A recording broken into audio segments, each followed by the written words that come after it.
नमस्कार दोस्तों, श्रेष्ठ शिक्षा न्यूज में आपका हार्दिक स्वागत है।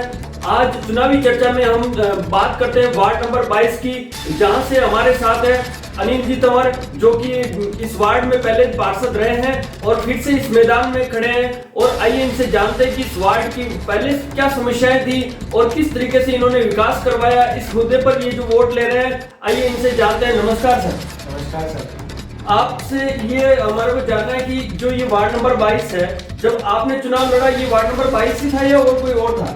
जब मैंने ये चुनाव लड़ा था तब ये नवीन वार्ड होकर वार्ड नंबर 18 बना था। अच्छा, 18 आपने 18 से चुनाव लड़ा था? जी सर। तो अब ये कौन सा हो गया, 22 हो गया? परिसीमन से ये वार्ड अब 22 नंबर हो चुका है। 22 हो गया, तो ये आसिन में 25 वार्ड हो गए। और इसके अलावा अब बात करते हैं, जैसे कि जो उसमें परिसीमन में कुछ घर आपसे नए जुड़े होंगे, कुछ टूटे होंगे। अधिकतर जो क्षेत्र था वो 90% वही है, 10% जो हिस्सा था वो टूट चुका था। अच्छा, उस बात करें, जब आपने पिछला चुनाव लड़ा था तो वो कौन से ईयर में लड़ा था, कौन से साल में? मैंने चुनाव लड़ा था 2015 में, अगस्त के माह में। अगस्त में ये चुनाव लड़ा था।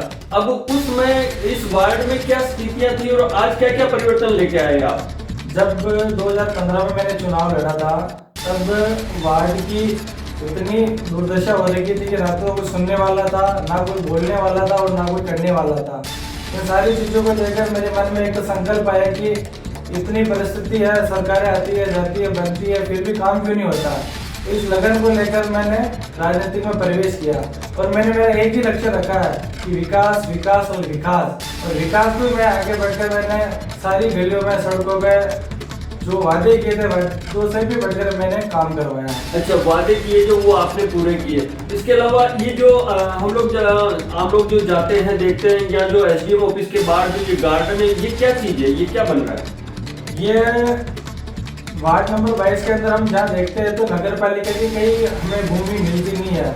हमें प्रशासनिक अधिकारियों के मार्फत भी मुझे यहाँ भूमि उपलब्ध करवाई थी, जहाँ पर बच्चों और बड़ों के लिए झूले और बड़ों के घूमने फिरने के लिए पार्क की निर्माण और ओपन जिम का निर्माण करा है, जिससे कि लोगों का घूमना फिरना आना जाना रहता है और इसके माध्यम से लोग घरों से बाहर भी निकल सकते हैं। बिल्कुल, स्वास्थ्य लाभ भी ले सकते हैं, आपका ये कहना है। इसके अलावा जो मुख्य काम आपने जो इस वार्ड, जिसको जो पहले 18 था 22 हो गया, इसके मुख्य काम क्या करवाया जो आप जनता को बताना चाहते हैं कि ये विकास कार्य हुए हैं?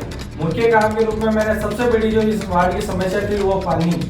मैंने जिला से लेकर स्थानीय लेवल जितने जनप्रतिनिधि थे उनसे पर्सनल मिलके यहाँ पर चंबल की टंकी को मैंने स्वीकृत कराया है, जिससे आने वाले भविष्य में चंबल की टंकी बनने से लोगों को भरपूर रूप से पानी मिलेगा और वर्तमान में मिल भी रहा है।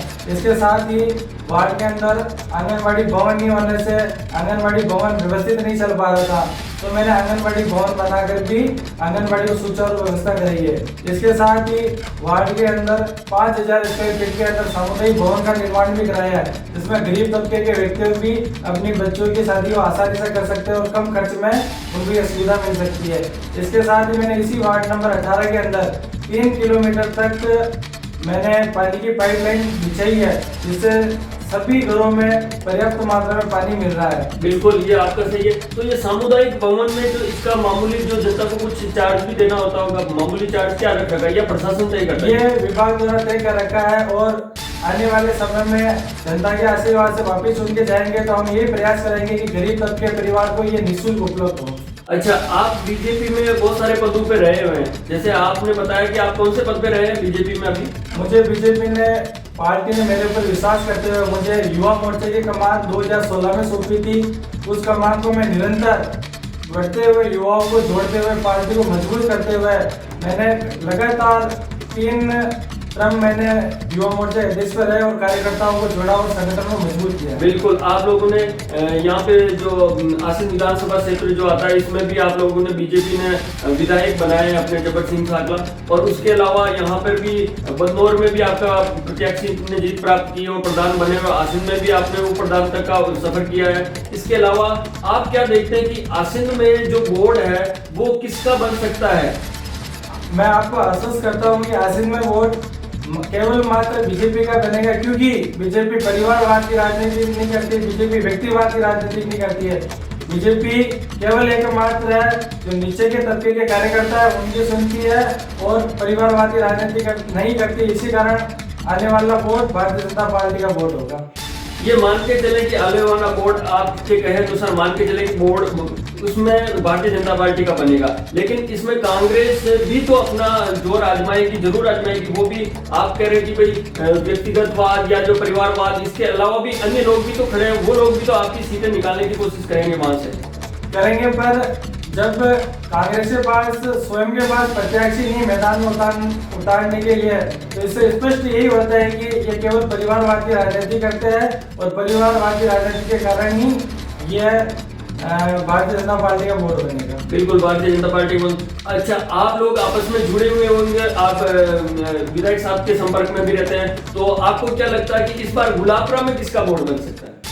जिस प्रकार विधायक साहब ने इन 25 महीने के अंदर जितना तन मन से सेवा की है उससे स्पष्ट है। और गुलाबपुरा के चेयरमैन निवर्तमान धनराज गुर्जर ने भी जिस प्रकार लॉकडाउन के अंदर गरीब तबके के लोगों की सेवा की है और जो 5 साल में अभूतपूर्व कार्य हुए हैं उसको कभी नकारा नहीं जा सकता है। और वहां पर भी स्पष्ट रूप से भारतीय जनता पार्टी का वोट बनेगा। अच्छा, आपका कहना भारतीय जनता पार्टी का वोट बनेगा। अब आपको क्या लगता है कि आपके जो वार्ड नंबर 22 जो कि नया बना, इसमें कौन कौन से विकास कार्य जो कि आपकी पाइपलाइन में है, जो कि अधूरे हैं, वो पूरे होने हैं आपके द्वारा? मेरे द्वारा सबसे पहली प्राथमिकता तो है व्यक्तिगत जो लाभार्थी है उनको उनका लाभ दिलाना और उनका हक दिलाना मेरी पहली प्राथमिकता रहेगी। ठीक है। दूसरी मेरी प्राथमिकता यह है जो भी छोटे छोटे काम जो शेष रह गए हैं उन कामों को मैं अति शीघ्र और पूरी तीव्रता के साथ पूरा करूंगा और नए आयाम इस वार्ड में स्थापित करने का पूरा प्रयास करूंगा।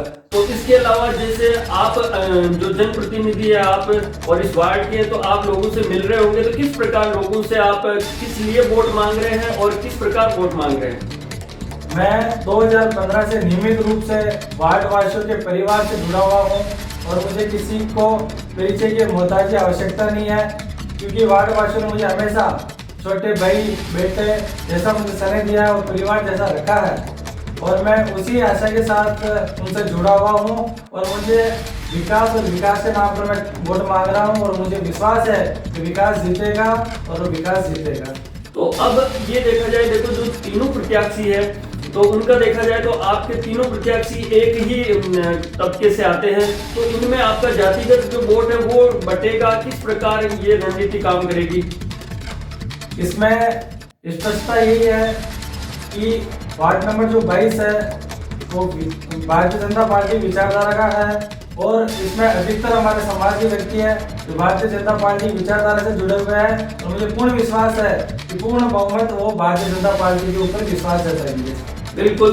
तो दोस्तों हमारे साथ है ये अनिल जी तंवर जो कि निवर्तमान वार्ड नंबर 22 से पार्षद थे और ये आगामी ये चुनाव जो है उसमें अपना भाग्य आजमा रहे हैं, लोगों से वोट मांग रहे हैं, विकास के नाम पे वोट मांग रहे हैं। तो आपसे अनुरोध है कि हमारे इस वीडियो को अधिक से अधिक शेयर करें और इस YouTube चैनल को सब्सक्राइब जरूर करें। धन्यवाद सर। नमस्कार, मैं अनिल सिंह तंवर आप सभी वार्ड वासियों एवं नगर वासियों को आने वाली गणतंत्र दिवस 26 जनवरी की हार्दिक बधाई एवं शुभकामना देता हूं और आपके स्वास्थ्य की मंगल कामनाएं करता हूं। आने वाली 28 जनवरी को आप सभी वार्डवासी भारतीय जनता पार्टी के पक्ष में अधिक से अधिक मतदान कर विकास को जिताए और विकास के पहिए को आगे बढ़ाए, ऐसा मैं आप सभी से अनुरोध करता हूं। वंदे मातरम, जय श्री राम। आप प्लेट नंबर 1 कमल के सामने वाला बटन दबाकर भारतीय जनता पार्टी को विजयी बनावे और इस विकास को आगे बढ़ाए।